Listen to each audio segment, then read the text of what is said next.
This is a Steam controller, and it is weird. Let's talk about it. Let's go! Hello everyone, it has been a really long time. My name is Josh from the Lintendo channel, and welcome to this video. As the title of this video is, the Steam controller is a weird controller. Now, if you didn't know what a Steam controller is, it's basically this. Now, the Steam controller is a controller for your PC, just like how you can plug in any other PC to this day, like a PS5 DualSense, an Xbox controller, your Nintendo Switch controller. You can use that, but this was specifically designed so that you could actually utilize your mouse and keyboard games on a controller. Now, why would you do that if you had a perfectly good mouse and keyboard? Well, that was because this Steam controller was meant to blend both console gaming and mouse and keyboard into a single controller. Now, this was released back in November 10th, 2015 in conjunction with the Steam Machine. If you don't know what the Steam Machine is, it was basically Valve's attempt to basically consoleize a PC. It was meant for playing your PC games on the couch and using a controller instead of having a mouse and keyboard far away, or using a wireless mouse and keyboard to play your PC games on the couch on the big screen TV. So that's kind of the main purpose of the Steam Machine. Now, this controller was meant to be used with said Steam Machine so that you could have seamless controls and play your games on that Steam Machine and play it like a mouse and keyboard if you had mouse and keyboard games. Now, the features of the Steam controller had a standard controller layout, sort of. It has the standard face buttons, it has ABXY, analog stick, 2 triggers, 2 bumpers, had the start, select, and Steam button. The one thing that did stand out for this controller were the 2 touchpads. One touchpad was used as more of like a D-pad, but you could also use it as a touchpad and then utilize it, say, as for WASD.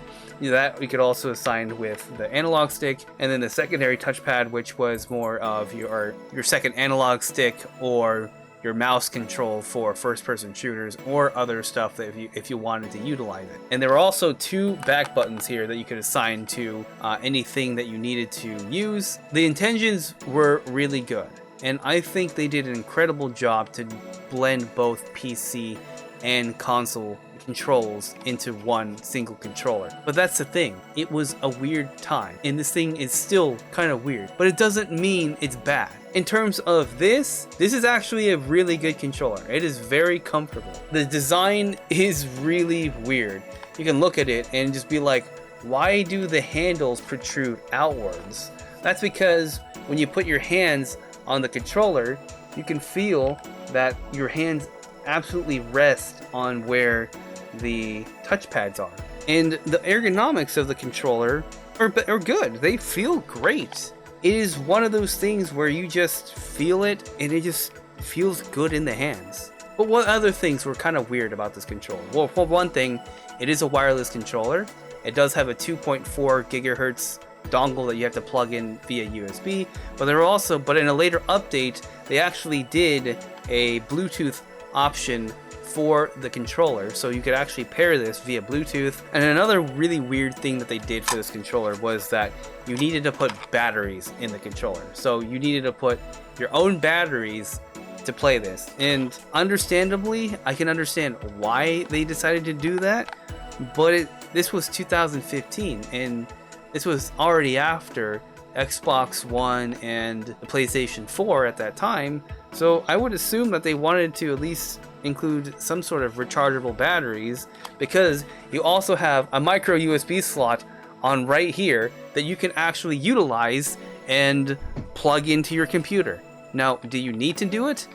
No, I don't even use that part.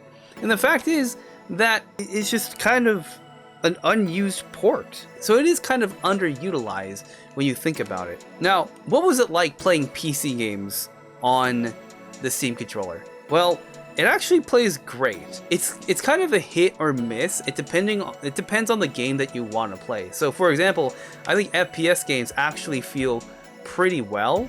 Like, you can utilize the analog stick and move and utilize it as your WASD, or you can even use the D-pad controls for your WASD, and you can use the right touchpad as your mouse, and you can control it very well, whether it's like swiping, kind of like a mouse and keyboard. You can change the sensitivity, or you can customize it and make it so that it's sort of like an analog stick. Although I don't know why you kind of want to do that, but it feels good when you swipe.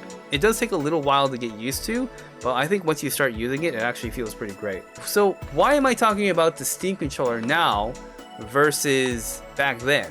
Well, it's all because of the Steam Deck. A lot of the features that are on this are on the Steam Deck.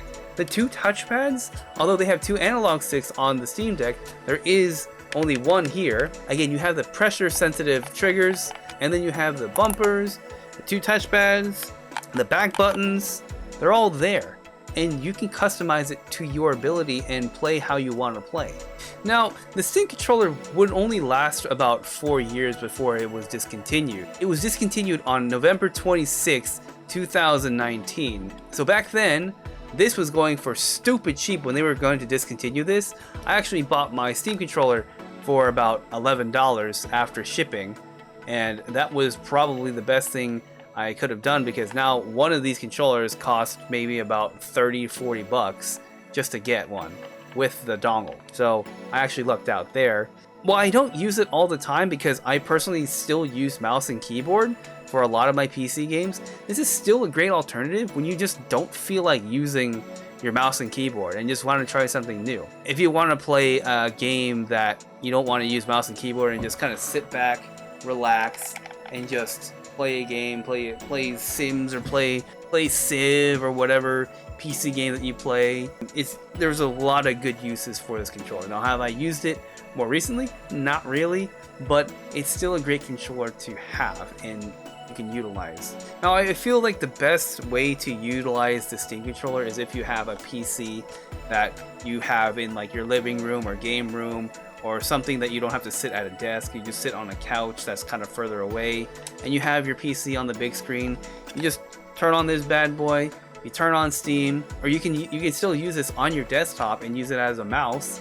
Now, you can't really use a keyboard, but as long as you want to just click on links and get to somewhere, you could always just use like kind of an on-screen function that you can utilize like kind of like a keyboard if you really want to. But I don't really recommend doing that, but it's still a good way to play PC games on the couch. I truly believe that this is the best way to utilize it outside of owning a Steam Deck, of course.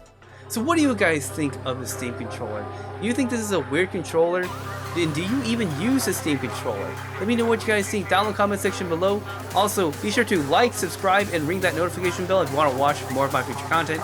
Anyways, that is going to do it for today's video. I hope you guys enjoyed, and I will see you guys in the next video. This is Josh from Lintendo Channel signing out.